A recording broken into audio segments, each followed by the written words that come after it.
व्रत गया था। ईमानदारी से बताना कितनी महिलाओं ने उस व्रत को रखा। उसका नाम है करवा चौथ का व्रत। कितनी महिलाओं ने रखा? सच बोल रहे हो? पुरुष साथी बताएंगे आपके घर में कितनी महिलाओं ने रखा? देखो जबरदस्ती हाथ खड़ा कर रहे हैं। रखा है ना? ये शिवाली है, शिवाली में ऐसा नहीं होता। चलिए ताली बजा दीजिए उनके लिए। अच्छा ये भी जानना चाहूंगी कि जो करवा चौथ का व्रत है किस लिए रखा भाई साहब आपकी पत्नी ने? किस लिए रखा? लंबी उम्र के लिए।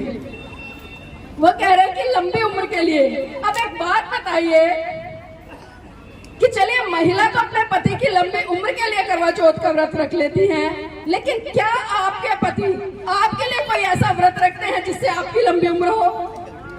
रखते हैं कभी? तो इसका मतलब क्या समझे कि आप जल्दी से निकलो और ये दूसरी ले आए? भाई इसका तो मतलब यही हुआ ना, समानता नहीं है। समानता नहीं है। आपको आपके पतियों की लंबी उम्र चाहिए, लेकिन आपके पतियों को आपकी लंबी उम्र नहीं चाहिए। और एक चीज और देखिए, सुबह से लेकर शाम तक आप पूरा दिन भूखा रहती हैं। और बहुत सारे पुरुष साथी तो ऐसे होते हैं, अभी भंते जी कह रहे थे कि दारू पीते हैं, गाली गलौज करते हैं, मारते पीटते हैं, लेकिन फिर भी पीट छितने के बावजूद भी वो महिला उसकी लंबी उम्र के लिए सुबह से लेकर शाम तक भूखा रहती है और मन्नत करती है कि मेरे पति की लंबी उम्र हो जाए। और जब शाम होती है तो करवा चौथ का व्रत खोलने के लिए क्या करती है महिला? पूरा सज धज कर नए कपड़े पहनती है, नई चीजें लेकर आती है। और इसी तरह से हमारे पुरुष साथी भी पूरा सज धज कर खड़े हो जाते हैं। और महिला छन्नी में से किसको देखती है? फिर किसको देखती है? चांद को। अब एक बात और बताइए मुझे कि जब कभी आपका बच्चा रोता है, आपने भी सुना होगा और कहते भी हैं बड़े गर्व से कि बेटा देख चंदा मामा निकल गया। क्या बोलते हैं कि बेटा देख चंदा मामा निकल गया। और जब करवा चौथ जैसी रूढ़िवादी परंपराएं आती हैं, आप उसी चांद को, उसी भाई को पति के रूप में छन्नी में से देखने का काम करती हैं। तो ये कैसा दोहरा मापदंड? क्या इसी दिन के लिए परम पूज्य बाबा साहब ने 4-4 बच्चों की कुर्बानी दी? क्या इसी दिन के लिए परम पूज्य बाबा साहब ने अपनी जीवन संगिनी की कुर्बानी दी? क्या इसी दिन के लिए परम पूज्य बाबा साहब ने तमाम अपने संसाधनों की जो भी सुख सुविधाएं थी उनकी कुर्बानी दी? क्या उन्होंने सोचा था कि जिस समाज के लिए मैं लड़ रहा हूँ, जिन महिलाओं की आजादी के लिए मैं लड़ रहा हूँ, वही महिलाएं कहीं ना कहीं डायरेक्ट इनडायरेक्ट रूप में मेरे को बदनाम करेंगी या मेरा अपमान करेंगी? तो क्या हम कह सकते हैं हम बाबा साहब के अनुयायी हैं? और मेरी बहनों रही बात लंबी उम्र की, तो इस भारत देश में तमाम धर्मों को मानने वाली महिलाएं रहती हैं। और सरहदों पर मेरे देश के नौजवान रात दिन, चाहे बर्फ हो, आंधी हो, धूप हो, बारिश हो, वो बेचारे रात दिन सरहदों पर खड़े रहते हैं। क्या उनके घर की महिलाएं करवा चौथ का व्रत नहीं रखती? अगर आपके करवा चौथ से किसी की लंबी उम्र हो जाती ना, तो बॉर्डर पर कोई भी मेरा भाई गोली से नहीं मरता। इस देश में कोई भी नहीं मरता।